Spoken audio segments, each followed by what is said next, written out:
Louvado seja nosso Senhor Jesus Cristo, para sempre seja louvado. Queridos amigos, nós estamos dentro dessa nossa formação com o Padre Antônio Roio Marim, da Ordem dos Pregadores. Entramos já no capítulo 4, que fala da Virgem Maria e nossa santificação.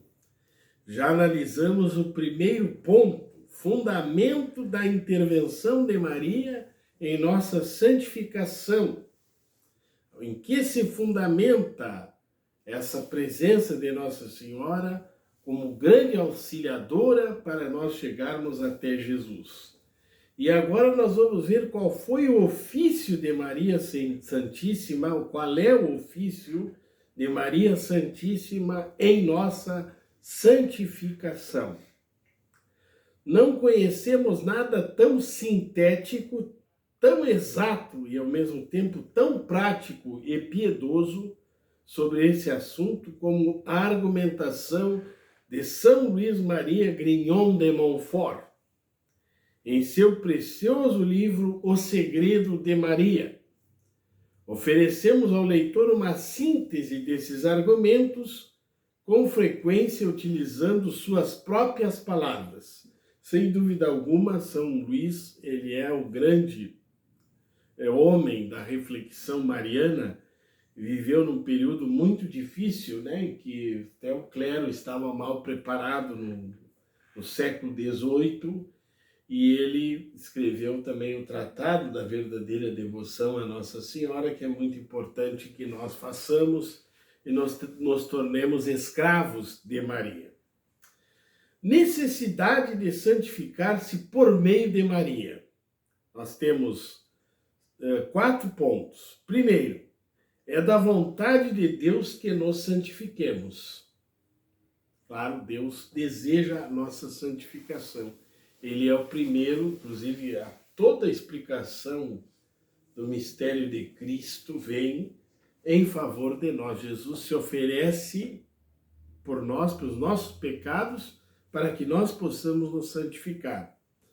Segundo, para santificar-nos é preciso praticar as virtudes.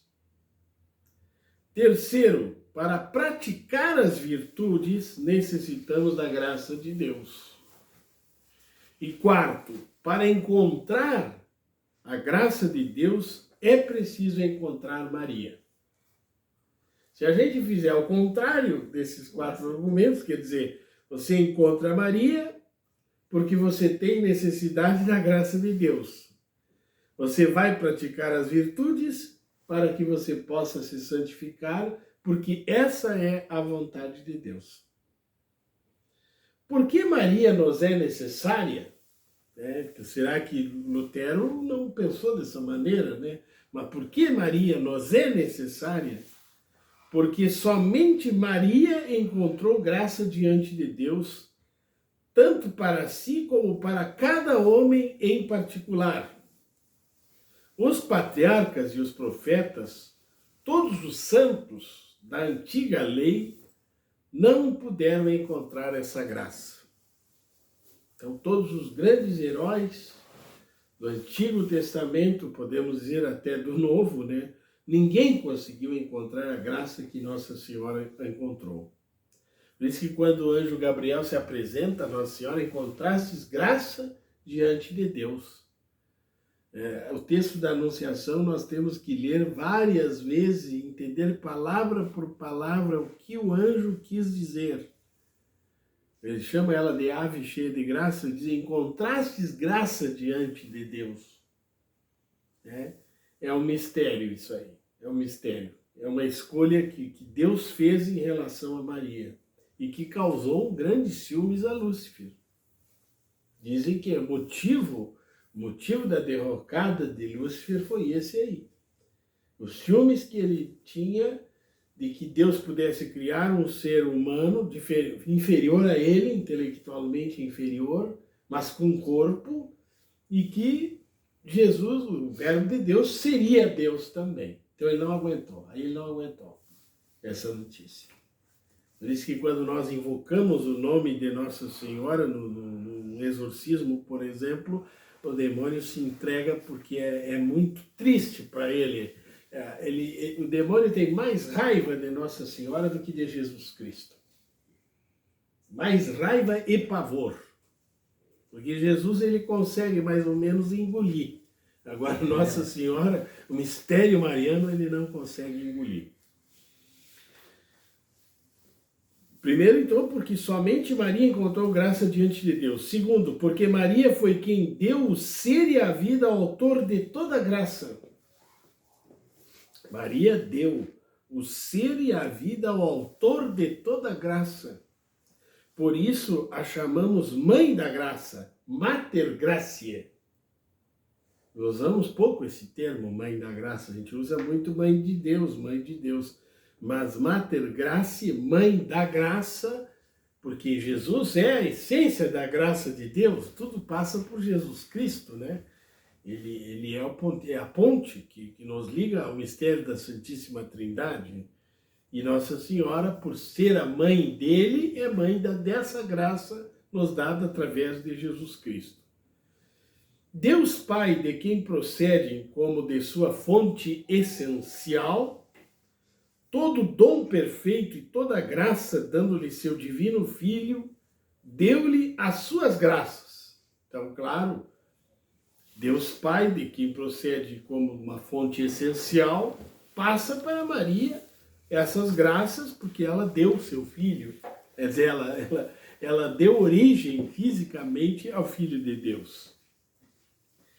Deus a escolheu para tesoureira, ecônoma e dispensadora de todas as suas graças, de sorte que todas passam por suas mãos, segundo o poder que ela recebeu, distribui a quem quer, como quer, quando quer e quanto quer, as graças do Pai Eterno, as virtudes de Jesus Cristo e os dons do Espírito Santo.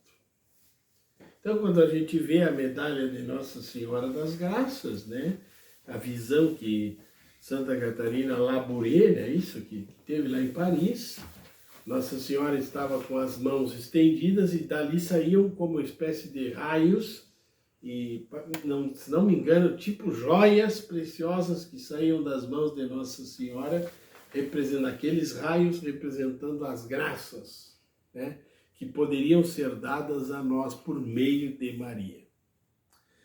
Assim como na ordem natural uma criança tem que ter um pai e uma mãe, da mesma maneira, na ordem da graça, é preciso ter a Deus por pai e ter Maria por mãe.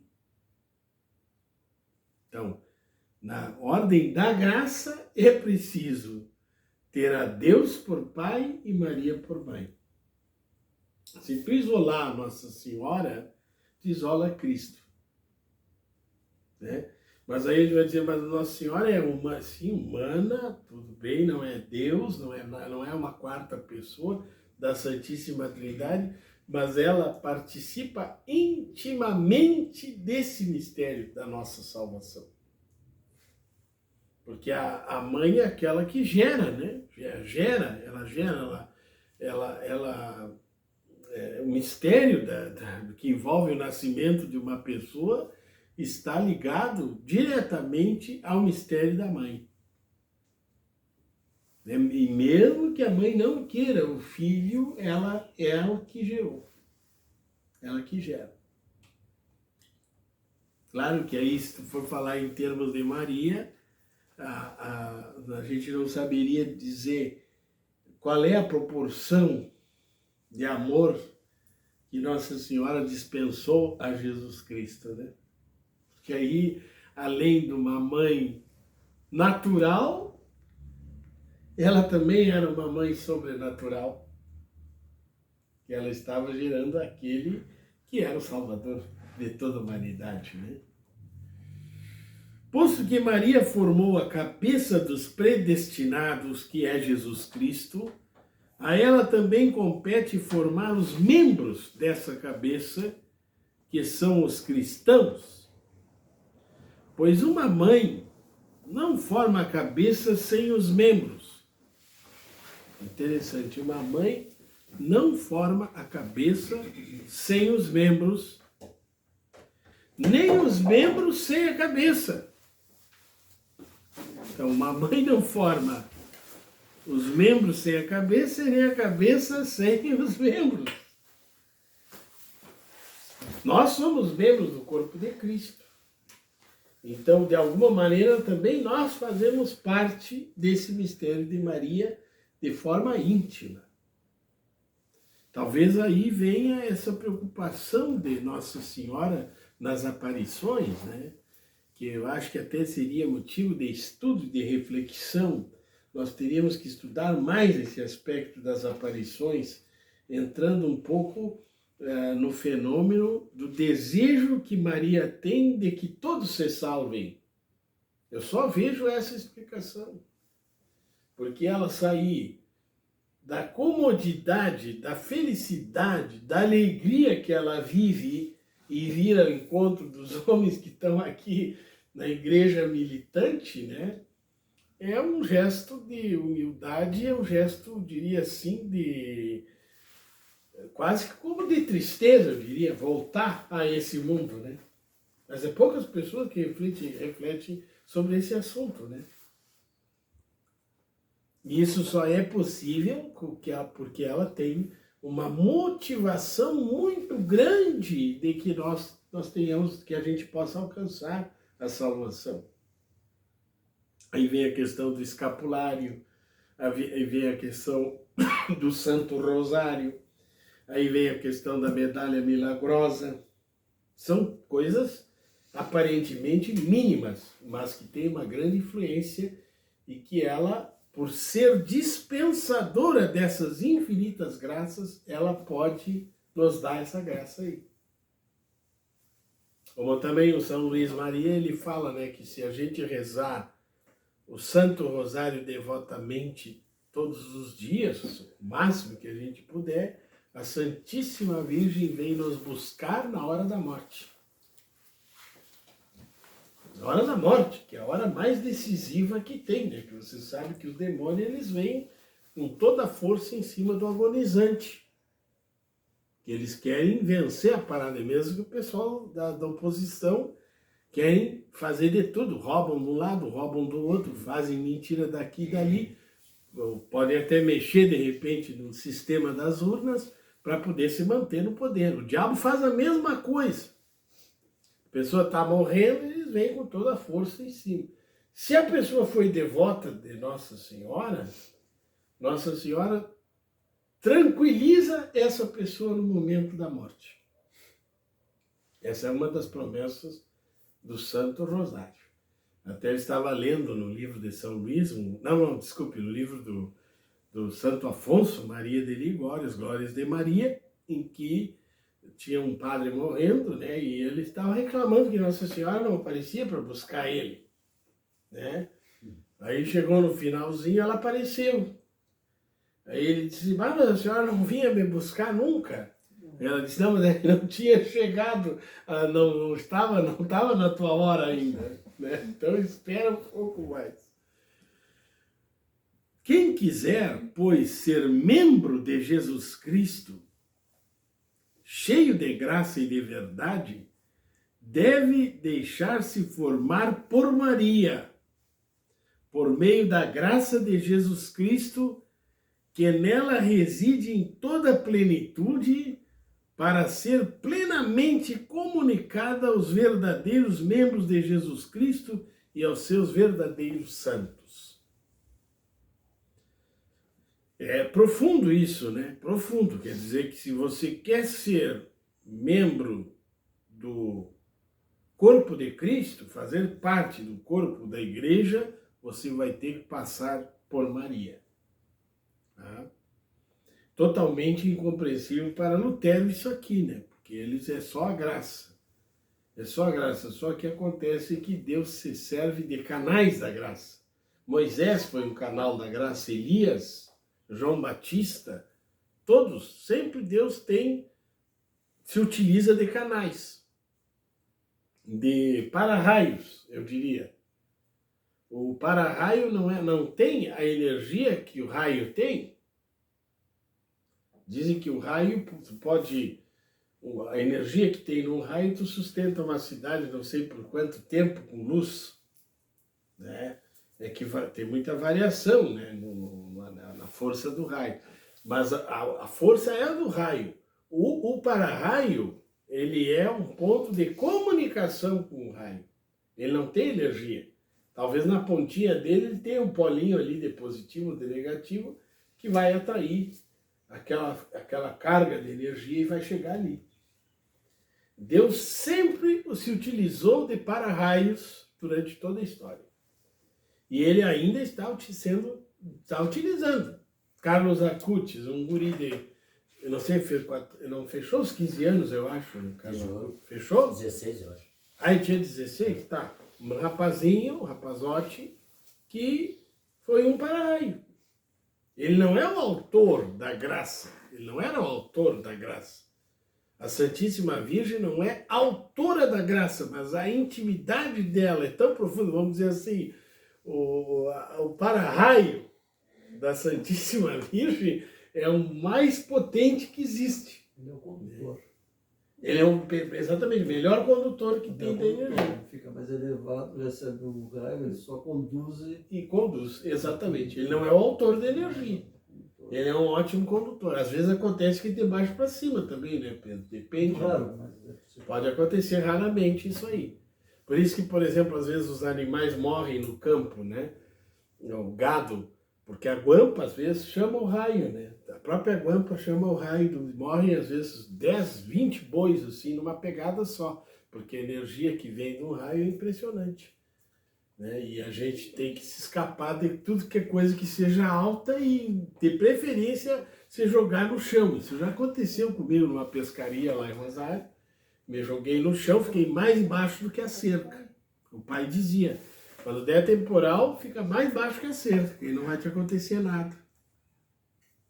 Porque senão, tu vai ser o ponto onde o raio vai querer se comunicar, que é uma comunicação de energia, né? Então Deus, ele favorece na história, nós tivemos há pouco tempo a história, o dia de São Francisco de Assis, dia de Santa Teresinha, eles foram pessoas fabulosas que quiseram ser um para-raio. Agora, claro, Deus ocupa da nossa liberdade. Eu dizia isso ontem para os presos, né? Eu dizia para os presos ontem, Deus quer nos empurrar para o lado dele, mas ele quer que a gente permita. Ele não vai fazer nada sem a nossa permissão. Então, a vida de oração que nós procuramos viver é para permitir que Deus possa nos dar um empurrãozinho.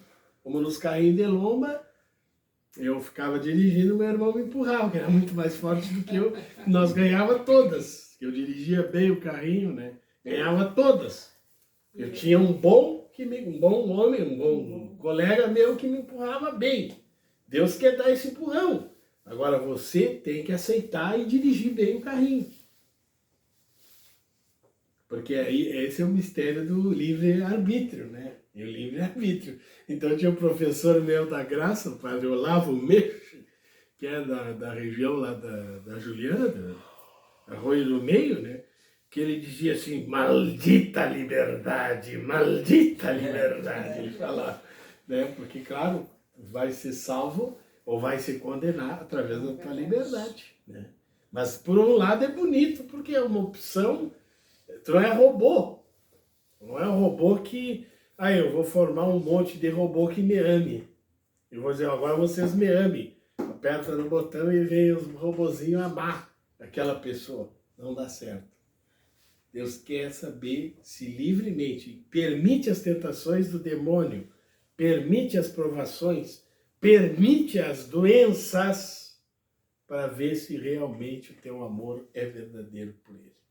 Tá?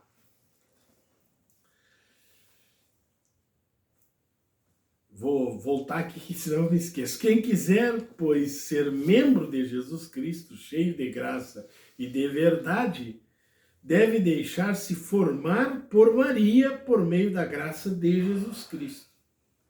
que nela reside em toda a plenitude para ser plenamente comunicada aos verdadeiros membros de Jesus Cristo e aos seus verdadeiros santos.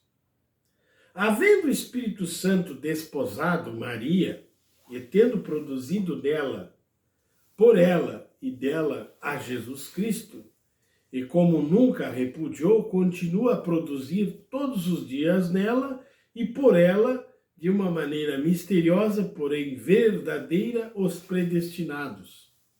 Quer dizer, nós somos, a nossa salvação e a salvação diária de almas, de pessoas, está acontecendo por meio desses merecimentos de Nossa Senhora.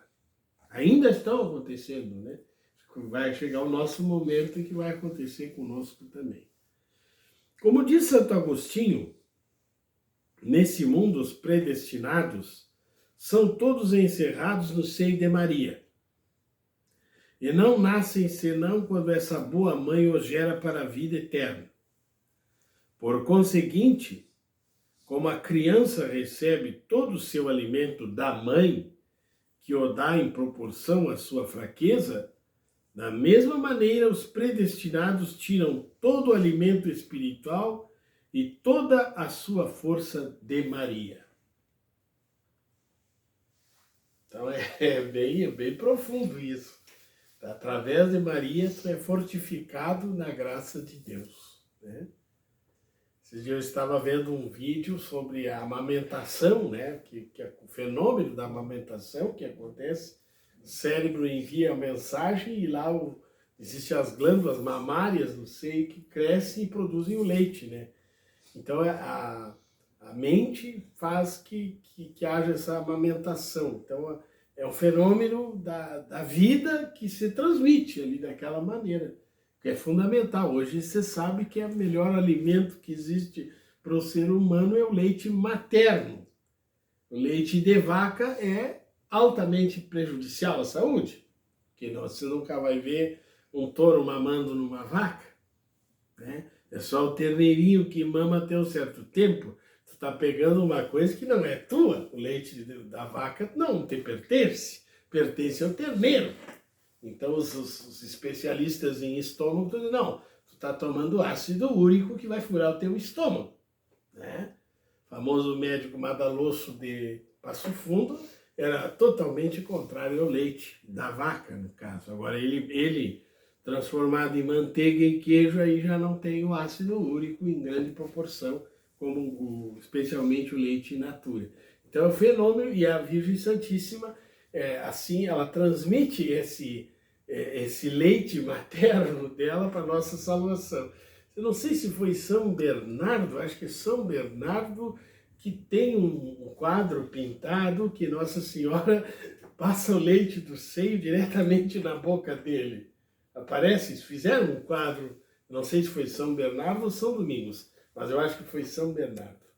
Pintaram naquela época isso para representar que Nossa Senhora é cheia de graça e ela passa essa graça espiritual e toda a força dela a nós. Um escultor pode fazer uma figura ou um retrato natural de duas maneiras. Primeiro, servindo-se de seu engenho, de sua força, de sua ciência, dos instrumentos adequados para fazer essa figura de uma matéria dura e informe. Segundo, pode injetá-lo numa forma. A primeira é demorada e difícil e sujeita a muitos acidentes. Muitas vezes basta um golpe de cinzel ou de martelo mal dado para estragar toda a obra. A segunda é rápida, fácil e suave, quase sem trabalho e sem esforço, contanto que o molde seja perfeito e reproduza o original e que a matéria de que se serve, fácil de se manipular, não resista de maneira alguma à sua mão.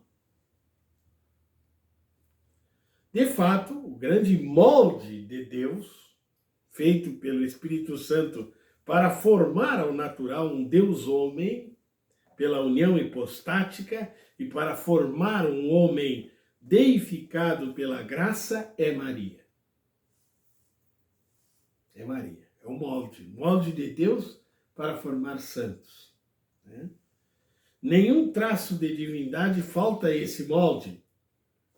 Quem quer que nele se deixe manejar, nele recebe todos os traços de Jesus Cristo, verdadeiro Deus, de uma maneira suave, proporcionada à fraqueza humana, sem muito trabalho e angústias, de maneira segura, sem medo de ilusões, pois o demônio nunca teve e jamais terá acesso a Maria.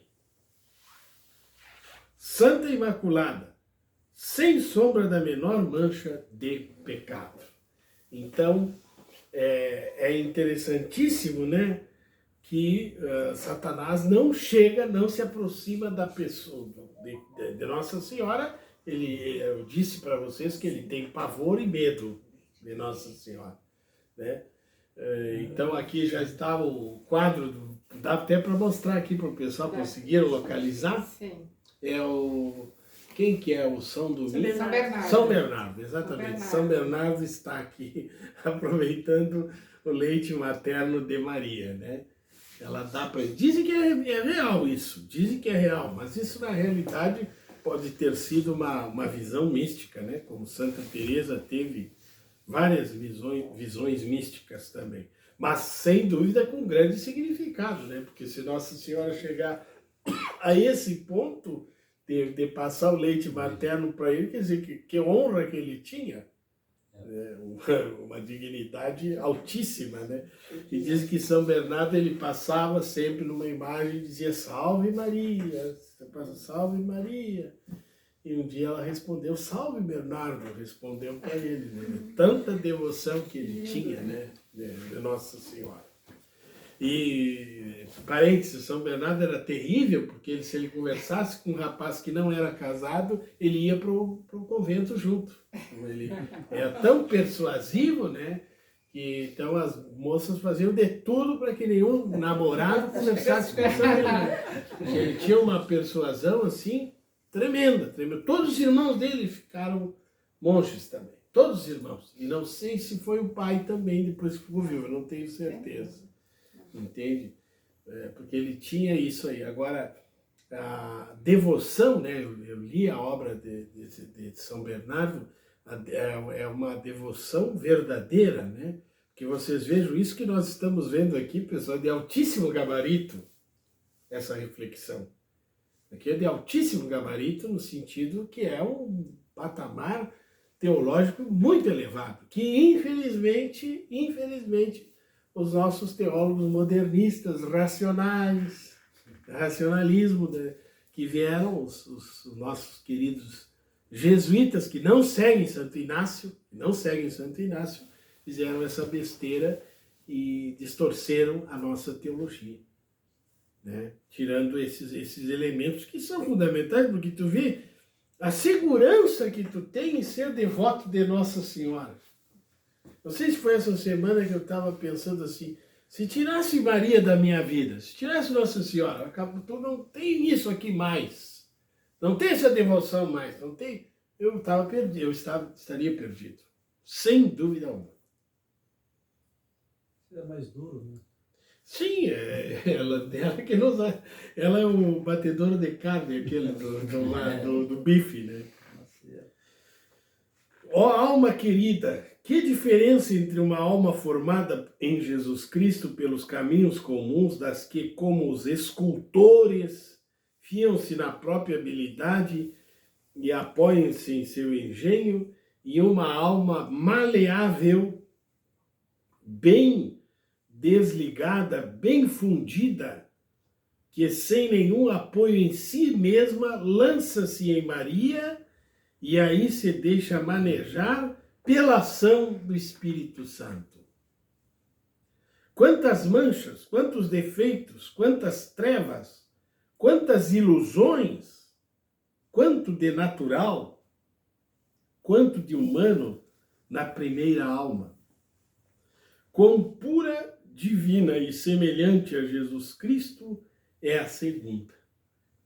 Então, aquele que se deixa moldar é o humilde, né? É o humilde. Vai ser o para-raio. esse que se deixa moldar pela graça de Deus, vai ser um para-raio. Deus vai dar um carisma, né? Então nós temos, por exemplo, carisma da obra, carisma da igreja, da Santa Igreja, santificação dos fiéis. Aí, vamos dizer, carisma da obra missionária. É um carisma da oração matutina, o uso da cruz, como testemunho da salvação de Jesus, tá? E aí vem o carisma do Giribone, o carisma do Pedro, o carisma da Kitty, o carisma da Magali.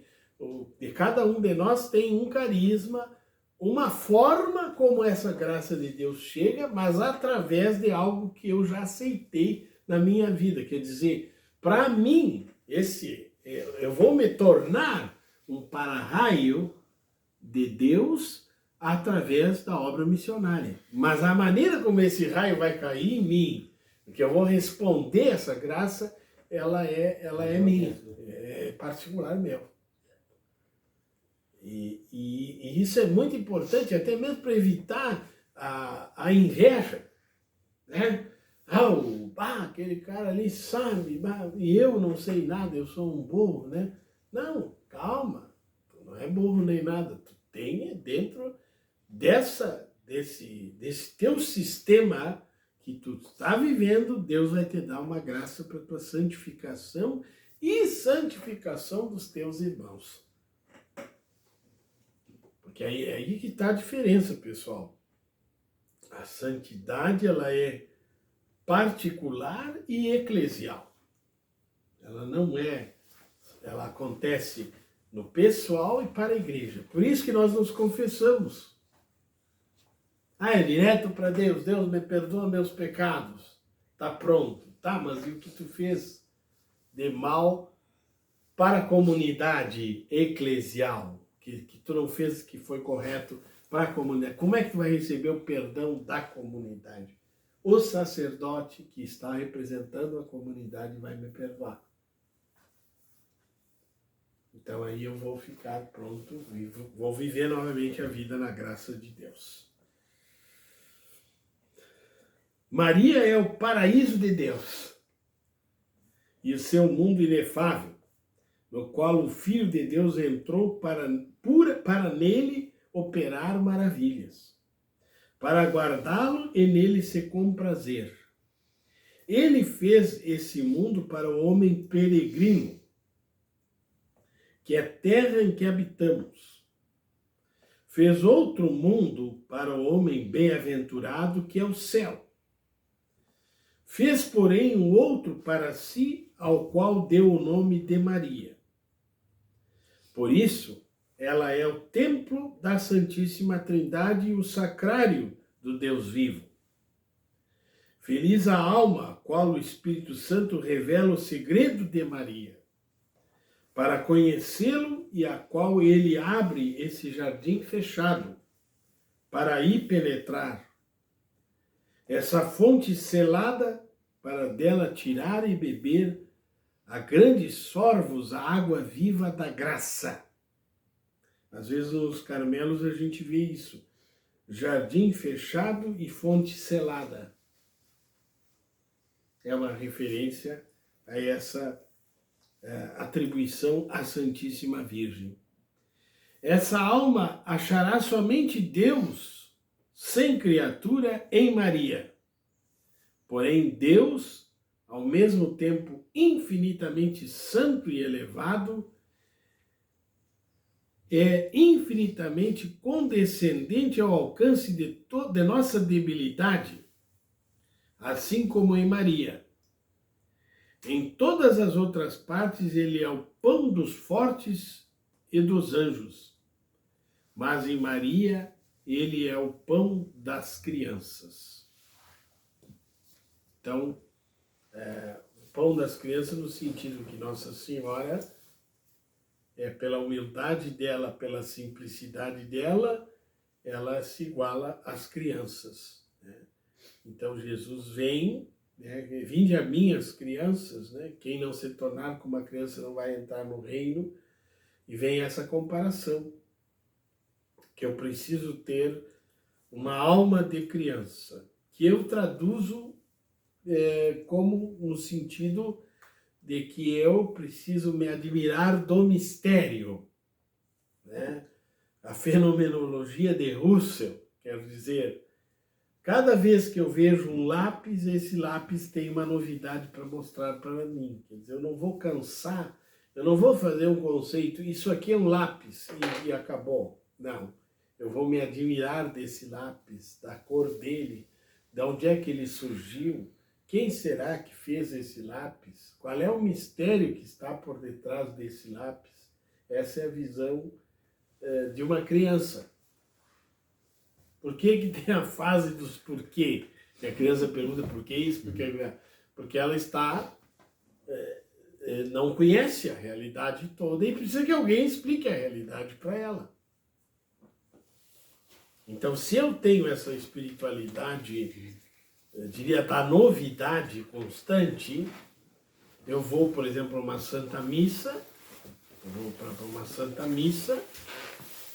eu já rezei, não sei, infelizmente eu não contei o número de missas que eu já rezei, não contei. Só sei as que eu não rezei, que foi uma só, e todas as sextas-feiras santas, que a sexta-feira santa não tem missa, né? Mas eu não sei o número de missa. Então, já rezei um monte de missa, vai lá, vamos tocar, vamos lá. Não, para aí. Isso é um mistério, é uma novidade, essa Santa Missa. Jesus está aqui na Eucaristia e eu preciso desse olhar sobrenatural, dessa graça maravilhosa que está ali. E é interessante que o ofício esse do exorcismo, ele eu diria assim, o exorcista, ele tem que ser extremamente humilde. Isso eu tinha lido, né, nos livros de instrução. O exorcista ele tem que ser extremamente humilde para vencer o demônio. Porque se ele pensa, isso é minha força, ai, como eu sou bom que eu tirei o diabo dali, aí sim, aí tu tem rala toda a tua vida, né? Então é a força da igreja, a força de Jesus Cristo. E eu preciso me convencer disso. E não é nem a minha incoerência que vai pesar naquele momento. Porque o sacerdote, ele age ex opere operato, né? Independente da sua situação moral. Mas eu preciso fazer isso, essa análise, eu preciso tomar consciência disso para que a coisa realmente funcione, vamos dizer assim. Claro que a Eucaristia é diferente, porque a Eucaristia é um ato solene, sublime, né? Que vai acontecer realmente. Mas é interessante o teste que acontece quando a gente tem que livrar uma pessoa de uma possessão. Enfim, ninguém pense como alguns falsos iluminados que Maria como criatura seja um empecilho à união com o Criador. Não é mais Maria que vive, é somente Jesus Cristo, é somente Deus que vive nela. A transformação de Maria em Deus ultrapassa a de São Paulo e de todos os outros santos, mais do que o céu ultrapassa a terra em elevação. Por isso, quanto mais uma alma está unida a Maria, tanto mais intimamente permanece unida a Deus e nela habita. Vamos repetir isso aqui, que é muito importante. Obra missionária da Virgem do Carmo Peregrina, né? Então, Nossa Senhora.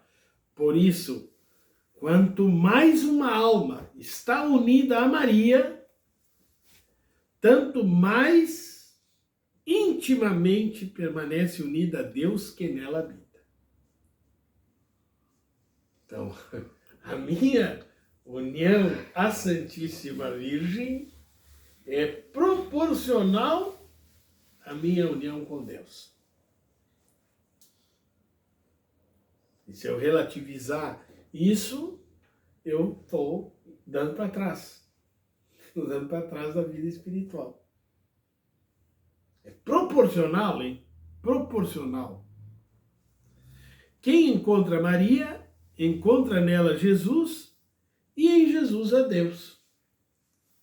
Não há caminho mais seguro e rápido para encontrar a Deus que buscá-lo em Maria. Não há caminho mais seguro e rápido para encontrar a Deus que buscá-lo em Maria. Segundo a ordem estabelecida pela divina providência, como diz São Tomás, Deus não se comunica ordinariamente com os homens, na ordem da graça, senão por Maria. Para subir e unir-se a Ele, é necessário utilizar o mesmo meio de que Ele se serviu para descer a nós, para fazer-se homem e nos comunicar suas graças. Esse meio tem um nome dulcíssimo, Maria. Olhem só esse raciocínio, hein? Muito importante. Vamos fazer o cérebro funcionar. Para subir e unir-se a Deus, é necessário utilizar o mesmo meio que Ele serviu para descer até nós. Se Deus quis utilizar a mediação da Virgem Santíssima, se você quer subir até Deus, você vai utilizar o mesmo meio que Ele usou para descer, que é a Santíssima Virgem. É como se fosse um elevador num prédio muito alto, né? Prédio de 30 andares, vamos dizer assim, né? Que é meio altinho, bem alto, né? Vai descer ou vai subir 30 andares. Tu tem o elevador. O mesmo elevador que tu usou para descer, tu vai subir dele. E esse é a Santíssima Virgem. Sem Maria é a escada. É a escada. Sem Maria é a escada. Não, aí vai pela escada. Lá, Exatamente, vai pela escada. Mas é que é um problema maior do cristianismo, é que a coisa é muito simples demais. Por isso que o demônio não gosta. O demônio não gostou disso. Porque é muito simples, é muito fácil. É muito fácil. E o demônio não gosta dessas coisas, ele gosta de sofisticação, né? Ele não gosta de pão de ló, tem que ser um bolo com todos os enfeites em cima aí, tá bom, né? Mas os protestantes sobem pela escada. Pela escada. Os protestantes, para chegar nos 30 de andares, é pela escada. Pela escada. É. Mas isso para tu ver como a reflexão errada de uma pessoa, por isso que é muito grave esse negócio de um professor, né? Nem Leonardo Boff, Companhia Limitada, uma reflexão errada de um mestre, vamos dizer, arrasta uma multidão ao erro. E vocês veem todos esses pobres irmãos protestantes que não têm Maria e que, me desculpem eu falar, estão pondo em risco a salvação. Porque vem um problema aí que se chama omissão. Porque nós somos obrigados a estudar e refletir a fé. Nós somos obrigados a isso. Nós não podemos ficar com aquela fezinha pequena que a gente viveu no catecismo. Nós temos que aumentar constantemente a nossa fé. Se um protestante estudar e refletir e ver, através da patrística especialmente, né, aqui temos a coleção da patrística, ele vai perceber que existe uma ligação, que as coisas não podem ser faccionadas como Lutero fez. Não existe isso. E aí tu tá em cima da corda bamba. Enquanto que se você for um verdadeiro devoto de Maria, claro, a questão da devoção a Maria tem que me levar às virtudes de Maria.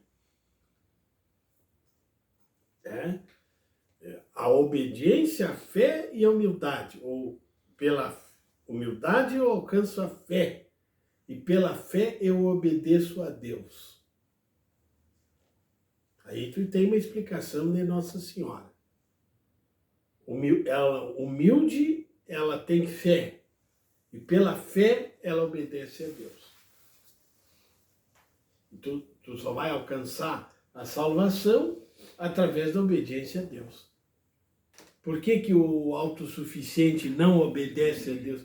Ele diz, não, eu sei, eu faço. Minha mãe contava a história do ninho das pombas, né? Conhece ninho de pomba? É sempre ruim, né? Uns pauzinhos juntados, né? Ele disse que Deus estava querendo ensinar a pomba a fazer o ninho direitinho, né? E ele, em espanhol ela dizia, eu sei, quer dizer, eu sei, e aí fez os pauzinhos e perdeu os ovos, perdeu os ninhos dos filhotes, né? Então é muito perigoso esse negócio do eu sei, né? Inclusive São João da Cruz, já devo ter falado aqui algumas vezes, São João da Cruz nunca usa a primeira pessoa do singular. Em nenhuma parte da obra dele você vai ver a primeira pessoa, o eu. Existe a alma, mas o eu nunca. Porque é o grande perigo, é esse, né? Como é que Lutero chegou a essa conclusão que se chega diretamente a Jesus? Mas o verbo se fez carne e habitou entre nós. Et antila Domini, eis aqui é servo do Senhor.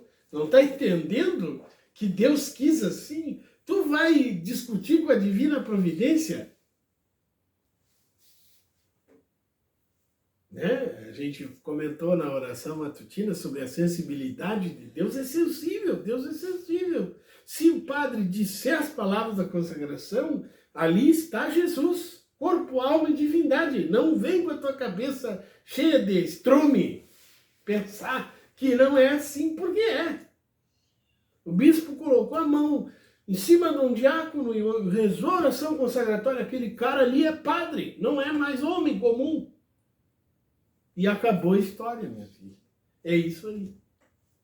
Agora o diabo ele começa. Ah, não, mas vamos fazer assim, vamos fazer assado. Quem sabe dois homens se casam. Quem sabe, o aborto não é pecado. Ideologia de... é tudo do diabo isso. Tudo do diabo, do guampudo. Que bota na cabeça das pessoas o relativismo. Relativismo. Né? O relativismo é o seguinte, eu me confesso direto a Deus. Já viu as pessoas dizendo? Sim, claro. Sim. O que ele está contrariando?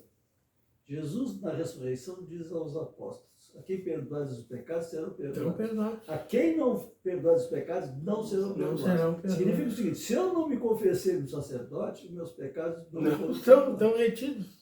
É simples assim, é simples assim. A quem perdoar os pecados serão perdoados, a quem não perdoar não serão. Se tu não te confessa, esse é o canal. Não existe o canal direto. Porque Deus... O canal é esse. Aí então tu vai questionar Deus, então, se tu acha que não é como tu tá pensando, né?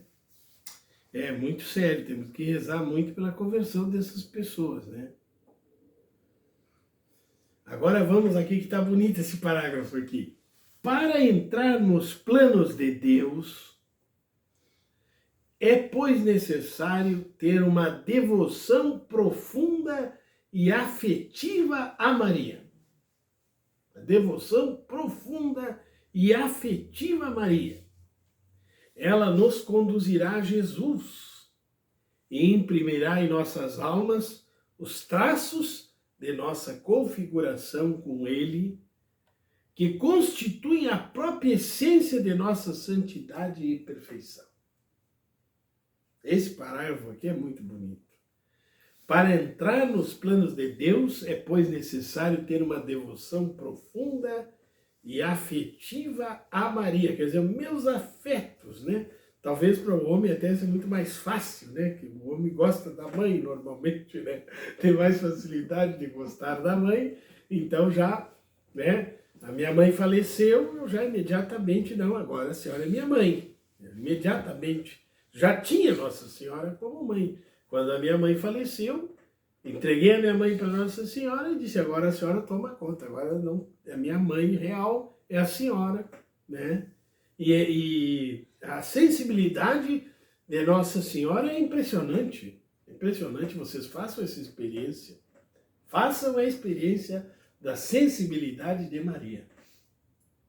Até para nós entendermos a Eucaristia, nós precisamos de Nossa Senhora.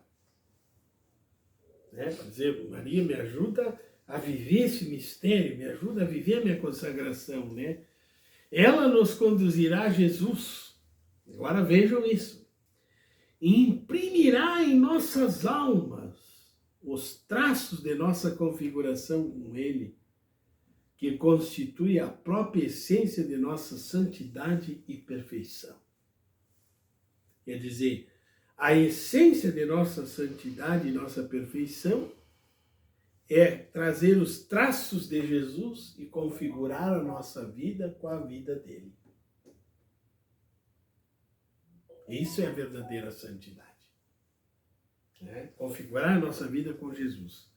São Luís Montfort, né? Vou resumir porque o nome dele é comprido, demonstra essa verdade. Ao falar dos motivos para ter uma grande devoção a Maria, diz que um dos principais é porque ela conduz à união com nosso Senhor. O motivo principal da nossa devoção a Nossa Senhora é que ela nos conduz à união com nosso Senhor. Senão não teria sentido, né? Eu sou devoto de Nossa Senhora por ser devoto, não. Ela me leva a Jesus. Porque qual é o motivo de você ser devoto de Maria? É porque ela te leva a Jesus. Só isso aí. Se a gente tiver essa certeza, nós vamos continuar cada vez mais sendo mais devotos dela, né? Afirma que esse é o caminho mais fácil, mais curto, mais perfeito e mais seguro. Caminho mais fácil, mais curto, mais perfeito e mais seguro. É interessante que esse santo, né, ele está vivendo o período que houve esse processo de iluminismo, né, da Revolução Francesa, né? E no lugar onde São Luís foi missionário, onde ele atuou como missionário, a Revolução Francesa não atingiu. Porque ele introduziu o Santo Rosário numa região, eu não sei agora qual é a região, mas é uma região específica da França em que todos se mantiveram firmes na fé e não se deixaram conduzir pelas motivações da Revolução Francesa. Santana del Rey. Como é que é? Santana del Rey, não?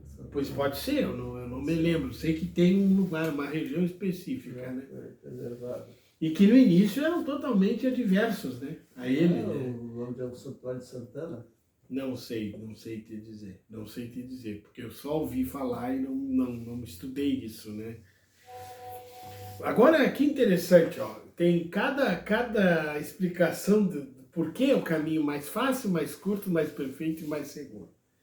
Caminho mais fácil é o caminho que Jesus trilhou ao vir a nós, e no qual não há qualquer obstáculo para chegar até ele. A unção do Espírito Santo torna-o fácil e rápido. Então é que nem, eu não sei como é que era a história do Minotauro lá daquele labirinto, né? Que eles largavam uma cordinha. É fio de Ariadne. Fio de Ariadne. Isso. Um fio. Para poder retornar por aquele caminho, né? É o fio de Ariadne. É isso. Então, o que é? Se você veio por Jesus, por meio de Maria, você volta a Jesus por meio de Maria. Por isso ele é o caminho mais fácil. Né? É a mesma coisa, lá os italianos abriram uma picada no meio do mato, né? Para chegar até tal lugar. Que é mais fácil depois tu usar a picada que eles abriram, né? Tu vai querer abrir outro caminho? Eu me lembro, quando eu era seminarista, lá em Bom Princípio, lá na Santa Terezinha, lá na casa do Frei Marcos Unrey, né? Eu era seminarista e nós passamos dias maravilhosos lá. E aí, então... nós tínhamos invenção nossa lá, até o padre, agora é padre. E vamos subir o morro mais alto e vamos botar uma bandeira lá. A bandeira nossa era um saco de adubo branco, né? E aí nós fomos, encontramos cobra no meio do caminho, nós tínhamos um facão só. Sei que foi a maior tristeza, maior sofrimento, acho que foram 4 horas de escalada do tal de monte. Quando a gente chegou lá em cima, agora vamos lá, vamos botar a bandeira lá e tal, deixar a bandeira lá em cima, vamos botar numa árvore. Tá, o guri subiu lá. Quando a gente estava lá em cima, a nossa decepção, tinha uma estradinha limpa, assim, para chegar. Nós fizemos o caminho mais difícil. Então, o caminho mais fácil é o caminho da volta. Se Deus veio por meio de Maria, eu uso o mesmo caminho para chegar até Ele, né? Caminho mais curto, seja porque nele não há desvios, seja porque por ele caminha-se com mais alegria e facilidade, e por conseguinte com mais prontidão. No seio de Maria é onde os jovens convertem-se em anciãos pela luz, pela santidade, pela experiência e pela sabedoria, chegando em poucos anos à plenitude da idade de Jesus Cristo. É o caso do Acutis, né? É o caso dele. Realmente ele viveu isso aqui como um jovem, né? E o Espírito Santo tem nos mostrado muito disso, até através dos padres jovens e da juventude, graças a Deus, que estão indo por um caminho mais bonito, até dentro das universidades, que é um ninho de ignorância do marxismo cultural, né? Mas que hoje tem jovens que estão ali, mas eles não se conformam com aquilo. Está surgindo uma verdadeira reviravolta. Caminho mais perfeito, porque Maria é a mais santa e mais perfeita de todas as criaturas. E Jesus Cristo, que veio a nós da maneira mais perfeita, não escolheu outro caminho em tão grande e admirável viagem. Caminho seguro, porque a função de Maria é conduzirmos com toda segurança seu Filho, assim como de Jesus Cristo é levar-nos com segurança seu eterno Pai. A doce mãe de Jesus repete sempre a seus verdadeiros devotos as palavras que pronunciou nas bodas de Caná, ensinando-nos a todos o caminho que leva a Jesus. Qual é a frase que ela disse? Fazei tudo o que ele vos disser. Fazei tudo o que ele vos disser. Isso é importante. Contudo, para desfrutar dessas vantagens e saudáveis afetos, é preciso praticar uma devoção sólida e verdadeira a Maria.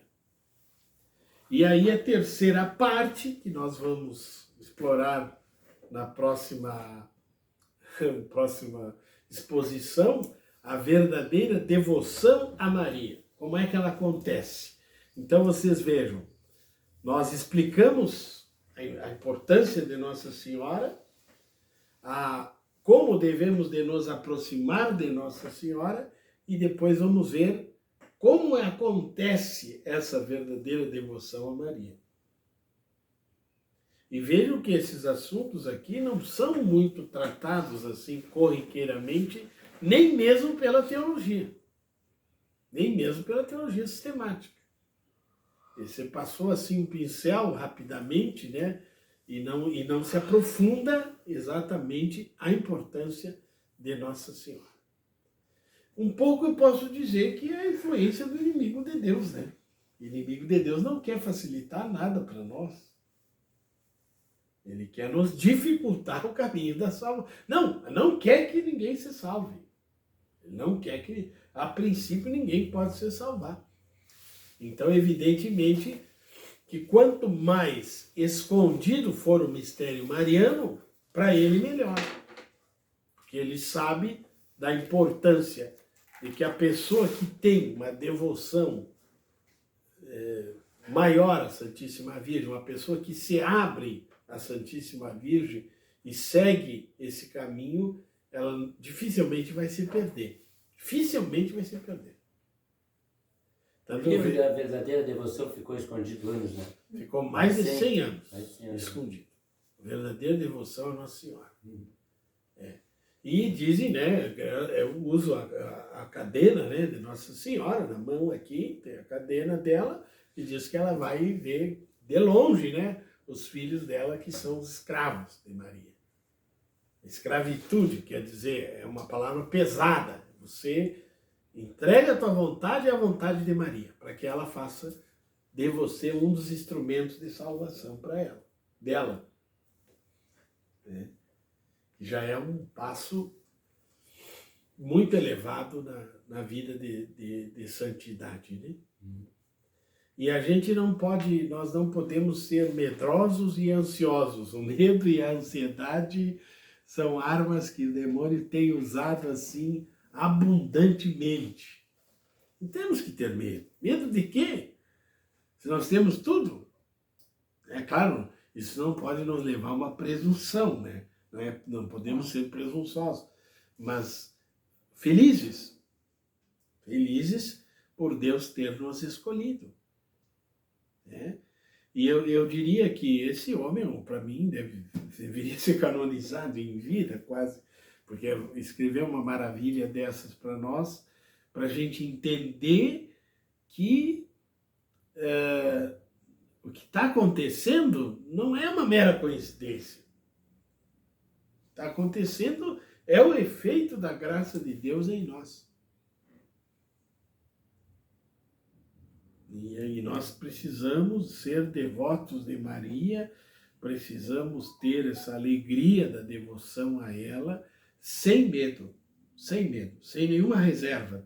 Tenho medo de que eu estou colocando Nossa Senhora na frente de Jesus. Não existe como. Nem que você quisesse, você conseguiria fazer isso. Você põe a mãe, vem Jesus. Você põe Jesus, vem a mãe. Tá interligado os dois no mistério da salvação. Eu acho que esse é o grande argumento que o nosso autor coloca, né? Então isso nos tira qualquer medo de errarmos nesse caminho. O saudoso Papa João Paulo II, né, fazia tudo por Maria, né? Totus tus Maria, né, que é uma frase do Grignon de Montfort, né? Era o livro de cabeceira dele. Né? E chegava a fazer 20 visitas ao Santíssimo por dia. Eu fiz de tudo para chegar nesse recorde aí, não consegui.